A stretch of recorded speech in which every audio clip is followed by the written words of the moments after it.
Mais aujourd'hui, on va parler de trois bénédictions. La bénédiction du diable, la bénédiction Ésaïe et la bénédiction Israël. Oui, bien-aimé, j'aimerais t'interpeller sur ces trois bénédictions. La bénédiction du diable, elle est éphémère, comme on le dit dans le jargon, retour à l'envoyeur. Et la bénédiction Ésaïe, c'est la bénédiction de tes propres efforts. C'est la bénédiction de se lever le matin et de s'en sortir. C'est-à-dire, ça va ou ça va pas, tu cherches à t'en sortir. Ça, c'est la bénédiction Ésaïe. Elle te donne que du calme. Mais mon attention est portée sur la bénédiction Israël, bien-aimé. Et cette bénédiction, avant qu'elle se manifeste dans ta vie, elle te conduit dans le désert. Oui, elle te conduit dans la prison comme Joseph. Elle te conduit dans la vallée. Oui, bien-aimé, c'est une bénédiction avant qu'elle ne vienne. Les signes de cette bénédiction, elle te conduit dans l'humiliation, dans la honte, bien-aimé, dans la désolation, dans la confusion, dans l'incertitude. Oui, bien-aimé, elle te met à pas. Et lorsque tu sors de là, lorsque tu reviens sur la scène, bien-aimé, tu deviens Israël. De Jacob, tu deviens Israël. C'est de cette bénédiction que j'ai voulu te communiquer en ce jour, bien-aimé. Dieu sait ce qu'il fait, bien-aimé. Laisse tout à Dieu, car la bénédiction Israël, c'est la bénédiction du Saint-Esprit. Elle ne se fait suivre d'aucun chagrin. Bien-aimé, la bénédiction Ésaïe, elle est suivie de beaucoup de chagrin. La bénédiction du diable, tu sais que c'est le retour à l'envoyeur. Mais la bénédiction Israël, c'est la bénédiction de la parole.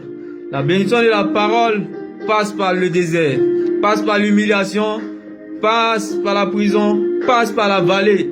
Parce que cette bénédiction, lorsqu'elle descend sur ta vie, ce n'est pas pour faire ce que tu as envie de faire. Ce n'est pas pour faire ce que tu veux faire, mais pour faire ce que le ciel attend de toi. Et ce que le ciel attend de toi, c'est d'être une source de bénédiction.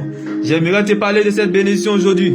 La bénédiction Israël, c'est ce que l'Éternel a dit. La bénédiction Israël, elle ne te demande pas tes diplômes. Oui, la bénédiction Israël, lorsqu'elle est descendue dans la vallée, dans la forêt, dans la ville de David, elle ne lui a pas demandé son diplôme. Cette bénédiction, lorsqu'elle est descendue dans l'humiliation de Joseph dans la prison, elle ne lui a pas demandé sa nationalité. Oui, cette bénédiction, lorsqu'elle est descendue dans le trou de Jérémie, oui, elle ne lui a pas demandé s'il est dans une grande résidence ou pas. Mais bien aimé, lorsqu'elle descend dans votre vie, elle fait la différence. Là où vous êtes incapable, elle vous rend capable. Là où on ne veut pas vous voir, les gens vous verront. Là où on ne veut pas vous entendre, les gens vous entendront. Là où on ne peut pas toucher, vous toucherez, bien-aimé. C'est de cette bénédiction que j'ai voulu te communiquer en ce jour. Recherche la bénédiction Jacob. Bien-aimé, accepte le déshonneur, accepte l'opprobre, car c'est de là sortira la bénédiction Jacob, la bénédiction Israël dans ta vie. Bien-aimé, cette bénédiction Israël, je relâche cela sur ta vie en ce jour, qui est la parole de Dieu. Cette bénédiction Israël, c'est le Saint-Esprit. Le Saint-Esprit ne se retrouve pas au marché. Le Saint-Esprit ne se révèle pas entre les quatre coins d'une église. Le Saint-Esprit ne se révèle pas, bien-aimé, entre les quatre coins d'une ville ou d'une nation. Mais le Saint-Esprit, lorsqu'elle vient, elle fait la différence. Le Saint-Esprit se révèle dans la parole de Dieu. Et c'est cette parole que j'ai voulu relâcher pour toi en ce jour. Reçois cette bénédiction Israël, qui est la parole de Dieu. Demande à Dieu, Seigneur, prends ma souffrance, prends mon humiliation, prends ma honte. Mais donne-moi ton esprit. Oui, parce que elle fera la différence. Elle te rendra comme une source pour des peuples, pour des nations comme Abraham.